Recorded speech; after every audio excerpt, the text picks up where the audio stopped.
जिज्ञासु मित्रों, बहुत बहुत अभिनंदन है आपका दिव्य सृजन में। प्रत्येक दिवस की भांति लाइव चर्चा का यह कार्यक्रम हम शुरू कर रहे हैं और आज का जो महत्वपूर्ण विषय है, आदि गुरु शंकराचार्य जी द्वारा रचित विवेक चूड़ामणि पर आधारित चर्चा हम ये कर रहे हैं। आज का जो महत्वपूर्ण विषय है वह वैराग्य, सच्चा वैराग्य और सच्चा वैराग्य और मिथ्या आचरण क्या है? मिथ्याचारी कौन है? मिथ्या आचरण किसे कहते हैं और यह सच्चा वैराग्य कब होता है?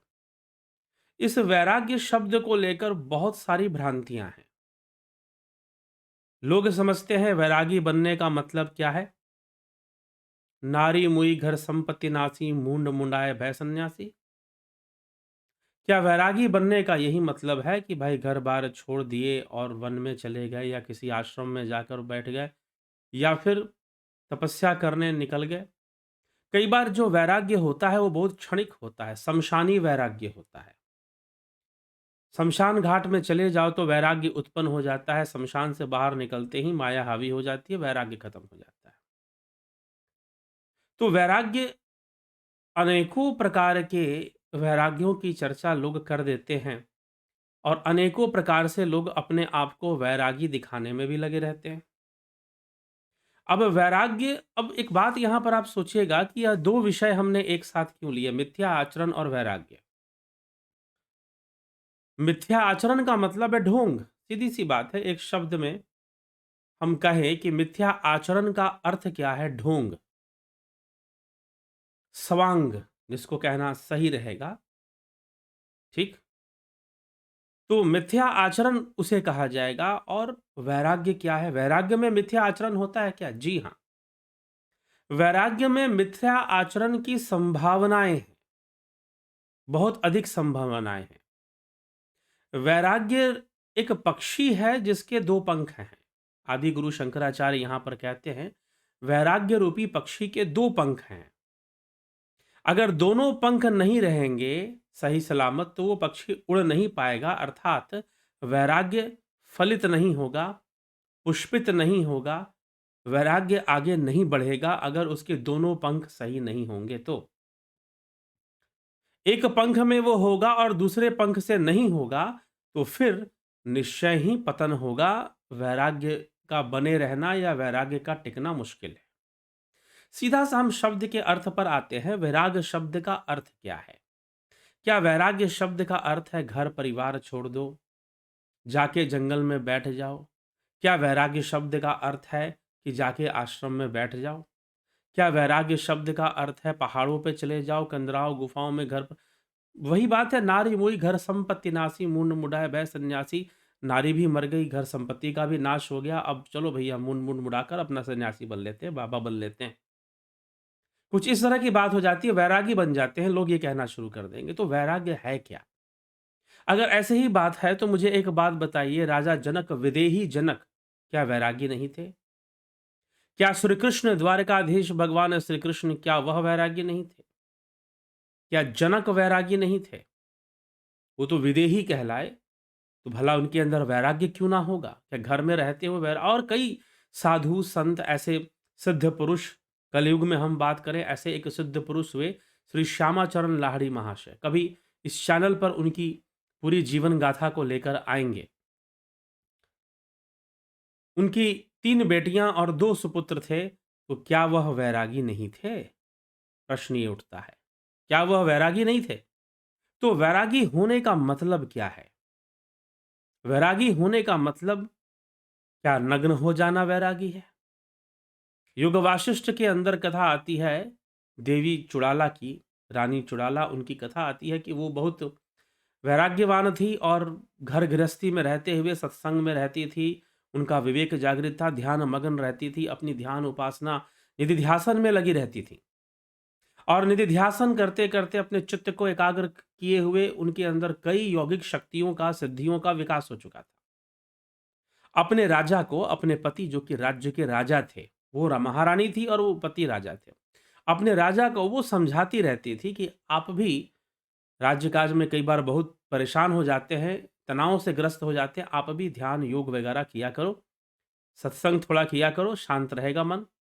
राजा को बड़ा बुरा लगता कि भाई मेरी रानी मुझे ही शिक्षा देने में लगी हुई है, और वो उनकी पहली रानी भी नहीं थी, उनकी 3 या 4 रानियाँ थी, तो उनमें भी सबसे छोटी थी। तो अब वो अपने पति को कहती, तो राजा कहते कि ठीक है, अब तू मुझे शिक्षा देगी। राजा को बड़ा बुरा लगता। तो उस समय रानी बार-बार कहती, बार-बार उपदेश देती, तो राजा एक बार खिन्न हो गए कि ये बहुत अपने आप को बड़ा समझती है, बहुत अपने आप को ज्ञानी समझती है और मुझे उपदेश देती रहती है, तो चलो ठीक है, मैं भी इसको दिखा देता हूँ। और राजा ने क्या किया कि सब कुछ छोड़-छाड़ कर वो वन में चले गए, जंगल में चले गए तपस्या करने के लिए। तपस्या करने के लिए चले गए जंगल में। रानी ने देखा कि राजा को जो समझना चाहिए था, वो तो समझ में आया नहीं, करने कुछ और लगे। क्या करने लगे? मिथ्या मिथ्या आचरण करने लगे। अब रानी ने क्या किया, रानी सिद्ध थी, साधारण नहीं थी रानी।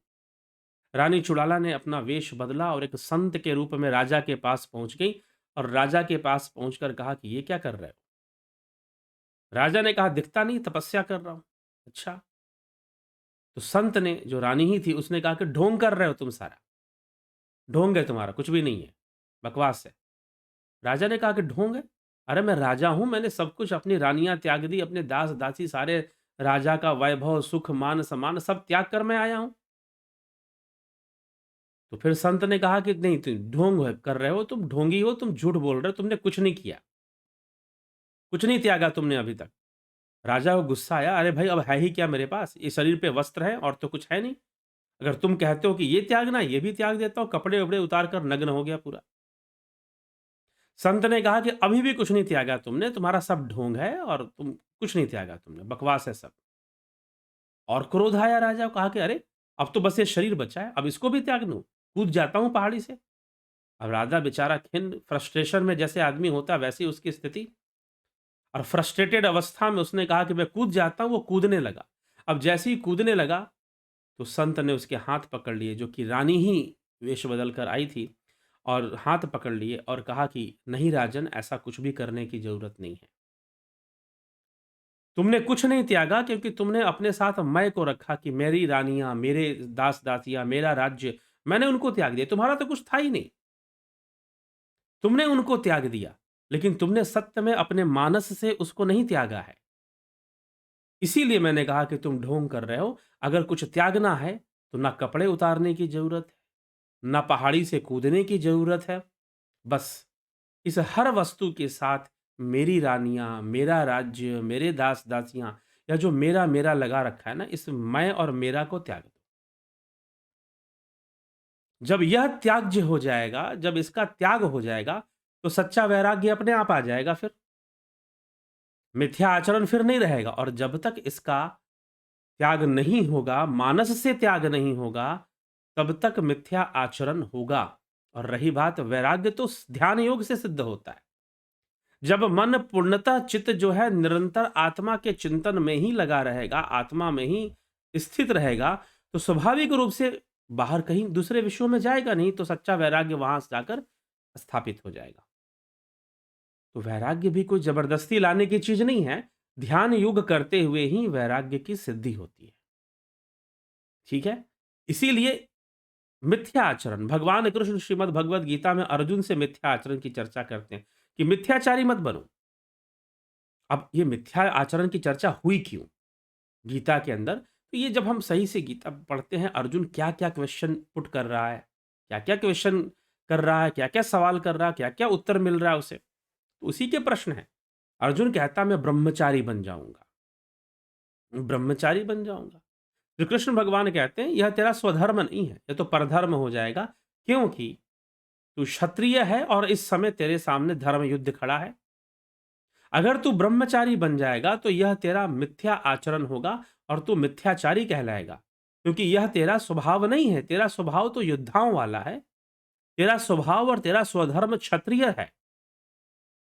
योद्धा तेरा स्वभाव है, स्वधर्म तेरा क्षत्रिय है। इसीलिए तू अपने स्वधर्म के अनुकूल ही कर्म कर और युद्ध कर।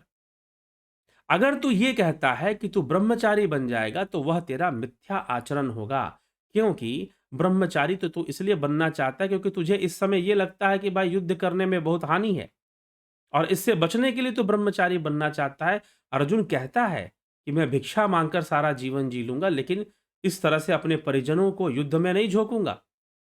तो तू सिर्फ अपना, युद्ध में तो झुक चुके हो तुम अगर ना भी करो युद्ध तो दुर्योधन तो अवश्य करेगा, ऐसी परिस्थिति है वहां पर। तो अर्जुन के लिए कोई विकल्प नहीं है और वो अर्जुन कह रहा है कि मैं ब्रह्मचारी बनूंगा। तो तेरा ब्रह्मचारी होना मिथ्याचारी होना होगा। श्री कृष्ण अर्जुन को यही समझाते हैं कि अर्जुन तेरा ब्रह्मचारी होना मिथ्याचारी होना होगा, क्योंकि वह तेरा स्वधर्म नहीं, वह तेरा स्वभाव नहीं। तू ब्रह्मचारी बन जाएगा, तुझे उसमें करना चाहिए था ब्रह्म का चिंतन, तू करेगा युद्ध का चिंतन। युद्ध में क्या हुआ, कौन हुआ, किसकी मृत्यु हुई, तेरा ध्यान सारा इस तरफ रहेगा, तो फिर वो मिथ्या आचरण कहलाएगा। इसलिए तू अपने स्वभाव से हटकर, स्वधर्म से हटकर कोई कर्म मत कर। यह उपदेश श्री कृष्ण अर्जुन को देते हैं। तो मिथ्या आचरण का तात्पर्य है कि व्यर्थ का प्रदर्शन करना। अगर मान लीजिए त्याग हो भी रहा है, ऐसी बात नहीं है, मिथ्या आचरण में भी त्याग हो सकता है। जैसे अर्जुन कह रहा है मैं ब्रह्मचारी बन रहा हूं, तो त्याग तो करेगा ही वो, लेकिन वो बाहर से करेगा, अपने मानस से त्याग नहीं कर पाएगा। यही कृष्ण उसको समझाते हैं। इसीलिए बाहर से त्याग कर दिया, बाहर से सारे वस्तुओं का त्याग कर दिया। बाहर से स्वादिष्ट भोजन नहीं करना है, बाहर से बोलेंगे मुझे नारी को नहीं देखना है, बाहर से बहुत तरह का चीजें कर रहे हैं, लेकिन मानस, मन के साथ संबंध बना हुआ है, अहंकार के साथ संबंध बना हुआ है और उसमें विषय चल रहे हैं, विषयों का चिंतन हो रहा है, तो फिर वो निसंदेह मिथ्या आचरण ही है। वह मिथ्या आचरण है और उसमें कहीं भी वैराग्य फिर नहीं होता है, वैराग्य नहीं होता। इसलिए जो त्याग है, जो वैराग्य है, वैराग्य मतलब राग और विराग। राग मतलब अनुरक्ति, आसक्ति, और विराग मतलब अनासक्ति, जहां आसक्ति ना हो। तो सच्चा वैराग्य जो है वो स्थापित कैसे होगा फिर? इस प्रकार से सच्चा वैराग्य स्थापित होगा। किस तरह से होगा? जब दोनों तरफ का त्याग होगा, मन का, मानस से भी त्याग हो जाए और बाहर से भी हो जाए, तो वास्तव में त्याग नहीं होगा, विराग होगा। इसलिए त्याग नहीं है, वैराग्य कोई त्याग नहीं है, ध्यान रखिएगा। वैराग्य एक अवस्था है जहां पर दोनों तरफ, मन से भी, मानस से भी और बाहर से भी किसी वस्तु से अनासक्ति हो जाती है। अनासक्ति का हो जाना, अनासक्ति का हो जाना। एक बार स्वामी राम तीर्थ का अगर आपने नाम सुना हो, स्वामी राम तीर्थ आज से 100 वर्ष पहले, उनकी मृत्यु 1920 में हो गई थी। आज हम लोग 2021 में हैं। तो स्वामी राम तीर्थ लाहौर विश्वविद्यालय के मैथमेटिक्स के एचओडी थे, बहुत बड़े गणितज्ञ थे। बाद में उन्होंने संन्यास लिया और पूरी तरह से साधना में लग गए और कई लोगों के जीवन में उन्होंने रोशनी फैलाई, कई लोगों के जीवन में उन्होंने ज्ञान का प्रकाश किया। तो स्वामी राम तीर्थ कहते हैं,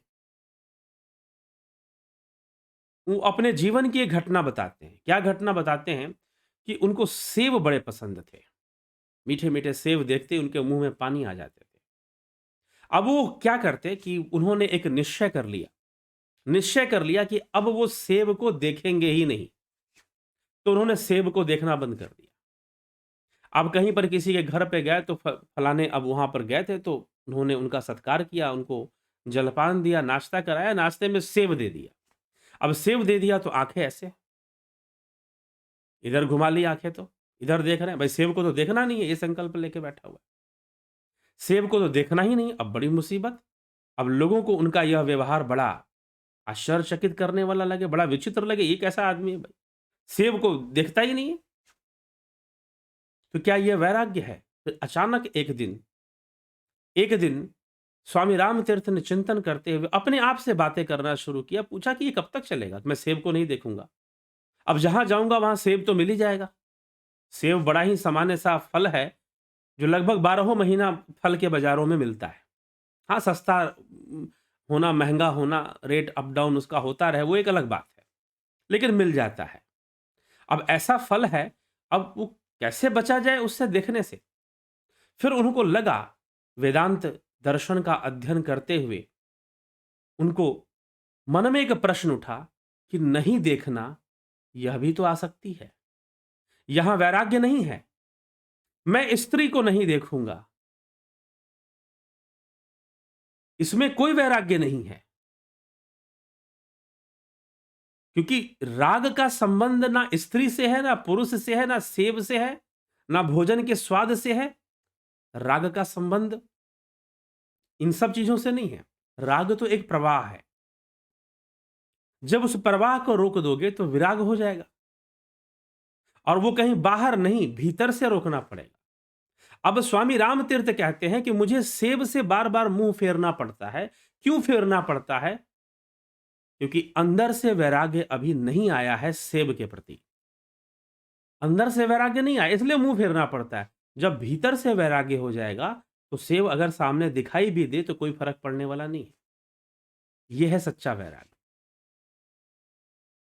अगर स्त्री दिखाई भी दे, कई संप्रदायों में कि तुम महिला को देखो ही मत, अगर वो दिखाई भी दे तो आपके ऊपर कोई फर्क ना पड़े, कोई मतलब ही नहीं, उसे कहेंगे सच्चा वैराग्य। अंदर बाहर दोनों से राग की समाप्ति। फिर वो पुरुष जिसका अंदर से त्याग हो गया, अगर वो बाहर से कुछ बरतता हुआ नजर भी आए तो उसे दोष नहीं लगता। यही श्रीमद् भगवद गीता का उपदेश है। उसे फिर दोष नहीं लगता। जो बाहर से बरतता भी आए विषयों में, लेकिन अंदर से मुक्त हो चुका है, विषयों की आसक्ति से मुक्त हो चुका है, उसे फिर किसी प्रकार का दोष नहीं लगता। वह मिथ्याचारी नहीं है, क्योंकि वो ढोंग नहीं कर रहा। वो विषयों से दूर रहने का किसी प्रकार का प्रदर्शन नहीं कर रहा। वह ढोंग नहीं कर रहा। वह इस बात की अनाउंसमेंट नहीं कर रहा कि उसने ब्रह्मचर्य का पालन किया है और उसने इतने सालों से किसी नारी का मुख नहीं देखा है। इस तरह का ना वो कोई प्रैक्टिस कर रहा है और ना ही घोषणा कर रहा है। तो जब दोनों ही तरफ से विरक्ति होगी, तब जाकर वैराग्य होगा, अन्यथा मिथ्या आचरण होगा। मिथ्या आचरण के अलावा और कुछ भी नहीं होगा। इसीलिए वैरागियों की संख्या नहीं मिलती है, मिथ्याचारियों की संख्या मिलना बहुत ही सरल है। यह समझना है। आदि गुरु शंकराचार्य वैराग्य निरूपण में इन सूक्ष्म बातों को समझाते हैं। श्लोकों के माध्यम से क्या समझाते हैं, आइए उसको देख लेते हैं। तो कहते हैं, अंतस्त्यागो बहिस्त्यागो, अंतर से त्याग, बाहर से त्याग। अंतस्त्यागो बहिस्त्यागो विरक्तस्यैव युज्यते। विरक्ति जरूरी है, इसलिए त्याग शब्द का प्रयोग हो रहा है कि बाहर अंदर दोनों से त्याग होना चाहिए, लेकिन वास्तव में विराग त्याग नहीं है। विराग एक अवस्था है जहां पर राग रूपी प्रतिक्रिया समाप्त हो जाती है। राग एक प्रतिक्रिया है। आपने किसी वस्तु को देखा, आपको बड़ी सुंदर लगी, आपने कोई भोजन का स्वाद चखा, आपको बड़ा स्वादिष्ट लगा, उसके प्रति राग उत्पन्न हो गया, उसके प्रति राग उत्पन्न हो गया। वो राग उत्पन्न ना हो तो वैराग्य हो जाएगा, सीधी सी बात। तो वैराग्य को समझिए। वैराग्य का मतलब कोई नहीं कि जो घर बार छोड़ देगा, दाढ़ी बाल बढ़ा लेगा। हाँ, जटिलो मुंडी लुंचित केश काषायांबर बहुकृत वेश पश्यनपि च न पश्यति मूढ़ा उदर निमित्तम बहुकृत वेश। भज गोविंदम स्तोत्र में आदि गुरु शंकराचार्य कहते हैं कि कुछ लोग जटाएं बढ़ा लेते हैं, कुछ लोग मूंड मुड़ा लेते हैं, काषाय वस्त्र धारण कर लेते हैं। काषायांबर बहुकृत वेश पश्यनपि च न पश्यति मूढ़ा। मूढ़ इंसान देखकर भी नहीं देख पाता। यह तो पेट भरने के लिए लोग ऐसा वेश धारण कर लेते हैं। मिथ्याचरण है, ढोंग हो जा। ढोंग और मिथ्याचरण में अंतर है। ढोंग जानबूझ के किया जाता है और मिथ्या आचरण नासमझी से किया जाता है। जैसे अर्जुन नासमझी से ब्रह्मचारी बनने जा रहा है, ठीक है। नारी मुई घर संपत्ति नासी मूंड मुड़ाए वह सन्यासी, ये नासमझी है। ढोंग, मिथ्या आचरण ढोंग नहीं है। ढोंग तो पाखंड हो गया। ढोंग का मतलब तो सवांग हो गया। ढोंग जो रावण ने किया था, जो काल नेमी ने किया था, ढोंग, उसे हम ढोंग कह सकते हैं। मिथ्या आचरण अलग चीज है। मिथ्या आचरण नासमझी की अवस्था में होता है, जब समझ नहीं होती सही।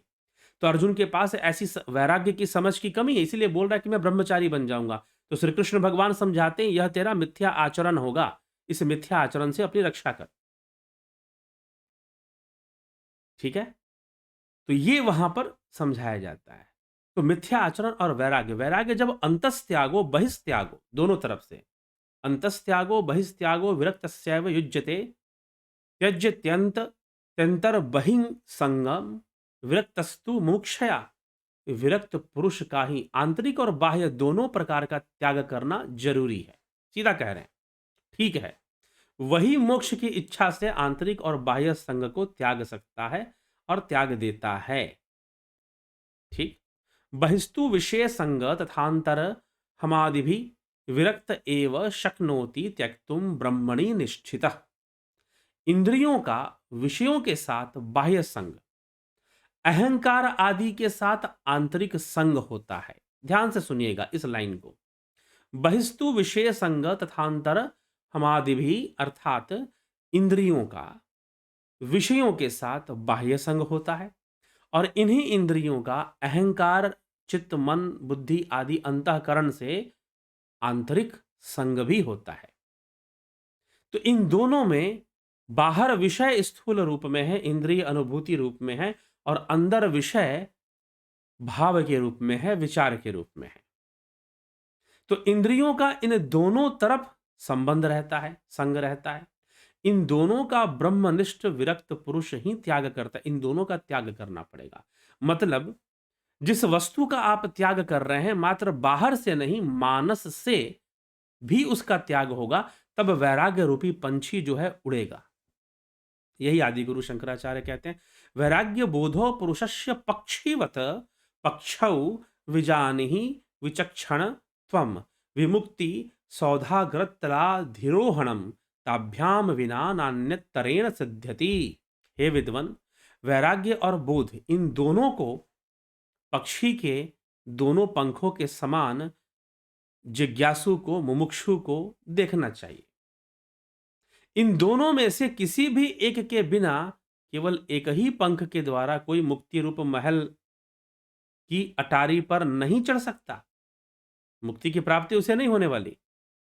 वैराग्य भी होना चाहिए और अंतर में बोध भी होना चाहिए, ज्ञान भी होना चाहिए, तब जाकर, और दोनों तरफ से त्याग होना चाहिए। ये नहीं कि बाहर से तो त्याग दिया और अंदर में जो है, यही भगवान कृष्ण ने अर्जुन से कहा कि बाहर से तो ब्रह्मचारी बन जाएगा, तू बोल रहा है कि मैं ब्रह्मचारी बनकर भिक्षा मांगकर जीवन व्यतीत कर दूंगा, जा कर ले, लेकिन तेरा सारा मन तो युद्ध में लगा रहेगा। तेरे अंदर ये जानने की इच्छा बनी रहेगी कि युद्ध में क्या हुआ क्या नहीं हुआ, तेरा सारा मन युद्ध में लगा रहेगा। इसीलिए तेरा यह मिथ्या आचरण कहलाएगा, तू ब्रह्मचारी सही से बन नहीं पाएगा, और यह तेरा स्वधर्म नहीं है, यह तेरा स्वभाव नहीं, इसलिए तू ऐसा प्रयास कर ही मत। ठीक। तो दोनों तरफ से जब तक बैलेंस नहीं आएगा, त्याग सिर्फ बाहर से करोगे, इंद्रियों से विषयों का त्याग किया, लेकिन मानस में अहंकार से अभी भी संबंध बना हुआ है, तो बोध नहीं है।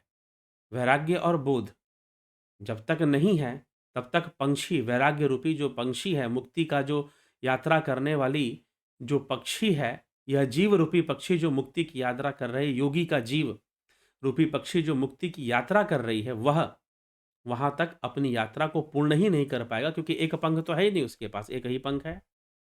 तो यह समझने वाली बात है।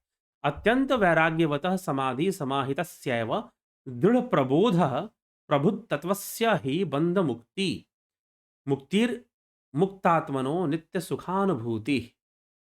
अत्यंत वैराग्यवान को ही समाधि लाभ होता है। जो इस प्रकार से सच्चा वैरागी है, अंदर बाहर दोनों से वैरागी है, जिसके पास वैराग्य और बोध दोनों ही है, उसी को समाधि लाभ होता है। समाधिस्थ पुरुष को ही दृढ़ बोध होता है। जो समाधिस्थ है, निर्विकल्प अवस्था में उसे ब्रह्म तत्व का ज्ञान होता है, तथा सुदृढ़ बोधवान का ही संसार बंधन छूटता है, और जो संसार बंधन से छूट गया है, उसी को नित्यानंद का अनुभव होता है। ठीक है। वैराग्यवान परम सुखस्य जनकम पश्यामि पश्यात्मना सतच्चे क्षुदतरात्म बोध सहितम स्वराज्य साम्राज्य दुख एतद द्वार मजस्त्र मुक्ति युवतेरे यस्मात्व मस्मात् परम सर्वत्रा स्पृहया सदात्मनि सदा प्रज्ञाम कुरु श्रेयसे। जितेंद्रिय पुरुष के लिए वैराग्य से बढ़कर सुखदायक मुझे और कुछ भी प्रतीत नहीं होता। वह यदि कहीं शुद्ध आत्मज्ञान के सहित हो, तब तो स्वर्गीय साम्राज्य के सुख का देने वाला होगा। ठीक ना। तो सुख को जन्म देने वाला वैराग्य से बढ़कर दूसरा कोई साधन नहीं है। और आत्मज्ञान तक पहुंचाने वाला है। यह मुक्ति रूप कामनी का मुक्ति को यहाँ कामनी के रूप में देखा गया है। कामनी मतलब उसके प्रति आकर्षण हो, ब्रह्म वासना पैदा होनी चाहिए, ठीक ना? तो मुक्ति रूप कामनी का निरंतर खुला हुआ द्वार है, इसलिए हे वत्स, तू अपने कल्याण के लिए सब ओर से इच्छा रहित होकर सदा सच्चिदानंद ब्रह्म में ही अपनी बुद्धि को स्थिर कर।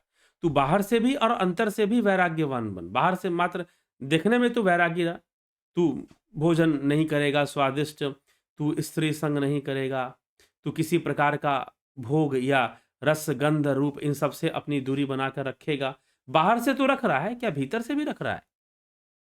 मानस में तो कहीं इसके प्रति नहीं चल रहा है, तो मात्र दिखावा है, मात्र प्रदर्शन है।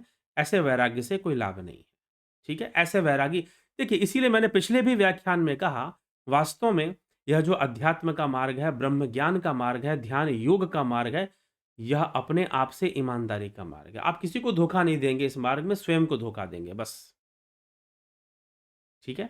तो कोई इसका कोई मापदंड भी नहीं है कि आप किसी आश्रम में जाकर बैठे हैं, आप किसी गुरु के चेले हैं, आपने भगवा पहन रखा है, दाढ़ी बाल बढ़ा रखी है, तो आप वैरागी हो गए। जी नहीं, वैरागी होना आपकी अपनी ज़िम्मेदारी, अपने ऊपर लेना पड़ेगा।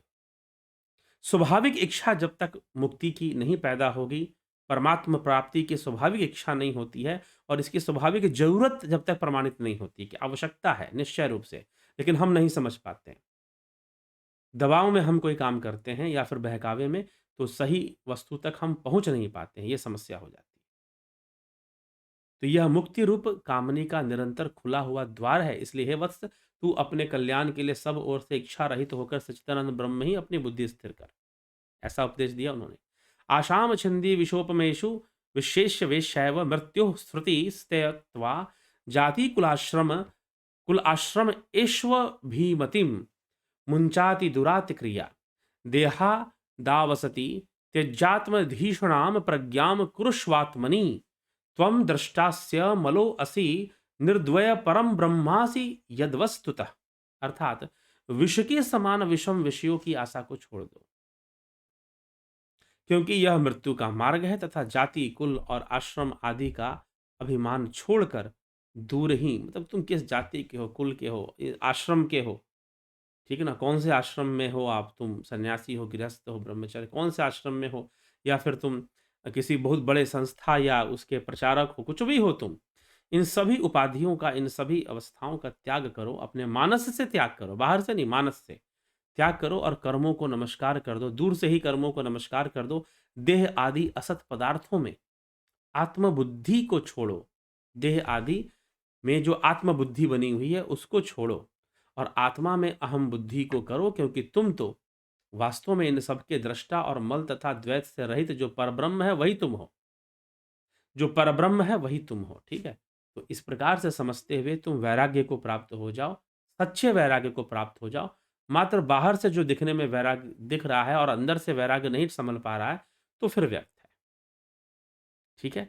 तो इस प्रकार से आदिगुरु शंकराचार्य वैराग्य के विषय में यहाँ पर स्पष्ट कर रहे हैं, समझा रहे हैं। बहुत बहुत आभार आप सभी का। जुड़े रहें, बने रहें, ध्यान योग का कोर्स ज्वाइन कर लाभ उठाएं, स्पिरिचुअल हीलिंग का कोर्स ज्वाइन करके लाभ उठाएं और नेचुरोपैथी भी एक अपने आप में हीलिंग है, उपचार है। इसको भी जानें और इसका भी पूरा पूरा लाभ उठाएं। चलिए, बहुत बहुत आभार आप सभी का। इसी के साथ आज के इस कार्यक्रम को, आज के इस व्याख्यान को यहाँ पर विराम देते हैं।